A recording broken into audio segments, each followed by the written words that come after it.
I'm JamesC64. Welcome back to the YouTube channel. In this video, I'm going to be talking about the Armored Titan from Attack on Titan. Yes, we're finally back on the Titan videos. We have two left. We have the Armored one, this one, and we have the Founding Titan next. So we're going to jump straight into it by talking about the Titan shifters, what makes their Titan specific, and then some of the past versions. I'll give you spoiler warnings if there are any.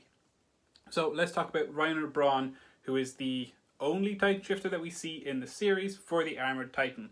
Now, Reiner Braun is the son of Karina Braun, an Eldian woman, and a random Marleyan man who I don't think we ever get a name for. But this is because he wants nothing to do with Reiner or his mother. And this is actually part of the reason that Reiner wants to become a warrior candidate, because then he can be an honorary Marleyan and gain his father's approval. Yeah, I know, it's very sad. So let's jump straight into it with Reiner didn't have anything to make him stand out as a warrior candidate.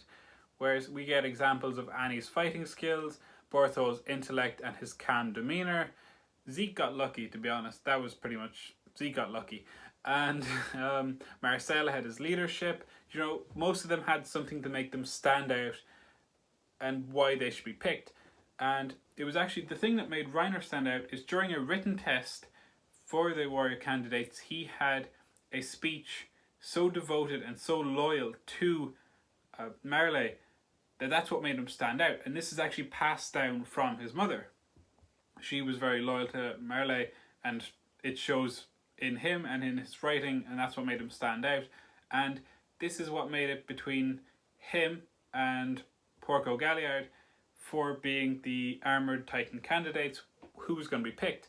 And they did interviews with some of the other people who were chosen, like Marcel Galliard, and Marcel Galliard actually sabotaged Porco Galliard. Yes, you might recognize those names are the same. They're brothers. So he ruined his brother's chances in order to give his brother a long life, and then Reiner ended up getting the Titan instead, whereas it would have gone to Porco if he hadn't have done that. If he didn't do that.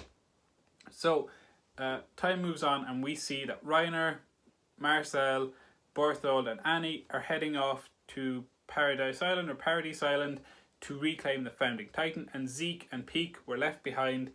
I've covered that in a different video just for safety. And what actually happens, this is supposed to be the happiest day of Reiner's life. But what happens is Reiner goes to meet his dad and kind of show him, look, I have my armband, I'm an honorary Marleyan, and I'm a warrior candidate, I'm about to go on a mission. But his dad, the one thing his dad says is that Reiner was the worst mistake he ever had. Yeah, pretty traumatic for a child.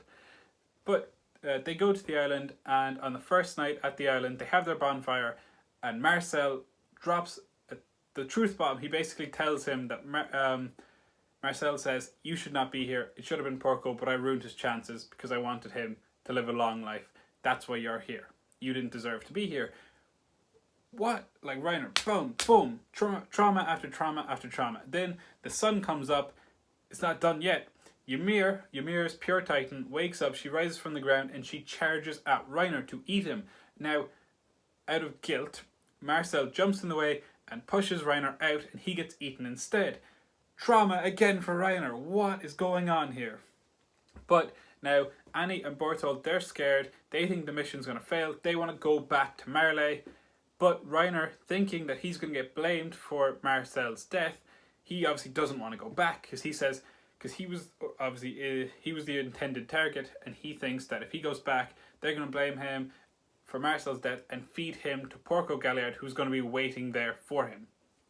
So he doesn't want to go back. He does eventually convince Annie and Borthold to continue the mission and head to the wall. He breaks through the gate, and that's pretty much it that we see of for a while. Obviously, time skips. We see him join the Survey Corps, and then we do learn, while they're in the Survey Corps, when they're heading back to Marley after kidnapping Ymir, we do learn that both Borthold, Reiner, and Ymir, the three of them, that neither of them can see the previous user's memories, which is actually really interesting because it's pretty rare for that to happen, especially, I suppose, in the same generation of shifters. Okay, whatever.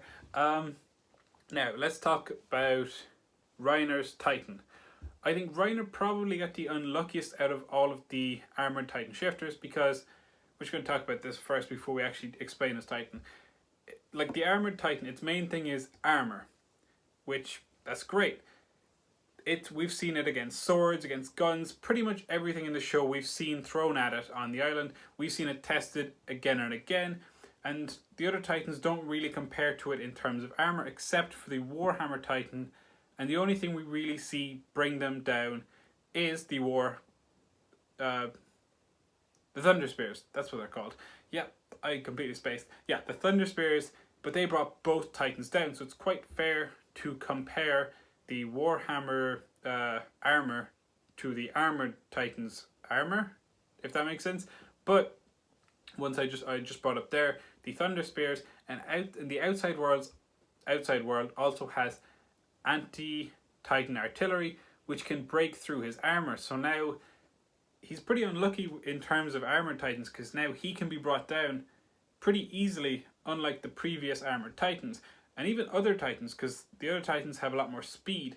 But Reiner can actually increase and decrease the plates on his Armored Titan in order to gain speed, or he can create the claws that we see him like increase the armor to basically to create the claws and climb the wall. So we know that he can do that, but we also know he can drop the plates to once again gain speed, which pretty handy. Unfortunately, not against the artillery, but that's just the way they have it like set up. So let's start with his actual Titan. The design, it's 15 meters tall. The Titan has hair that matches Reiner's hair, which is actually pretty common for a Titan and the Titan shifter. Now, it is covered in armor pretty much from head to toe, except for a few minor spots. It doesn't have any hardened plates around its neck, but it does have like doubled hardened plates around its nape of the back of the neck at the nape, which is obviously much more important for Titans because that's their weak spot, which that's a bonus for a Titan to have extra hardening, like natural extra hardening at the back.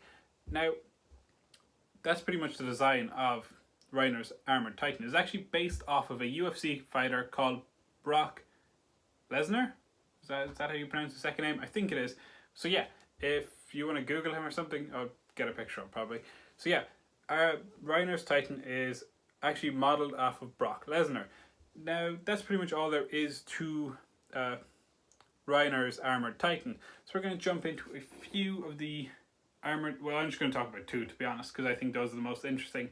The rest are either really creepy or just not super fascinating. So this is technically spoilers, but I'm only talking about the design, so it's up to you if you stay to watch this. But I'm going to talk about two of them. One that is covered in armored pebbles, sort of like chainmail, sort of like chainmail. It's like rocks covering it from head to toe, and it similarly has, the only place it's missing hardening is just around its neck.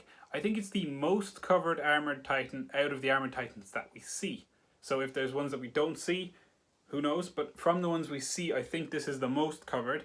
And then there's also an Armored Titan that is wearing a helmet, an old-fashioned helmet, which, if you can see this, its face is quite exposed in terms of flesh. There's no hardening on its face, there's no armor. But if you look at the way the helmet's set up, it actually has extra hardening on the nape of the neck, like Reiner's one, which, once again, for a Titan is kind of what you want, considering the nape is their weakness. So that's all there is to this video. The next week's video is going to be on the Founding Titan. Hopefully you enjoyed this. If you did, leave a like, subscribe, and let me know what you want to see next.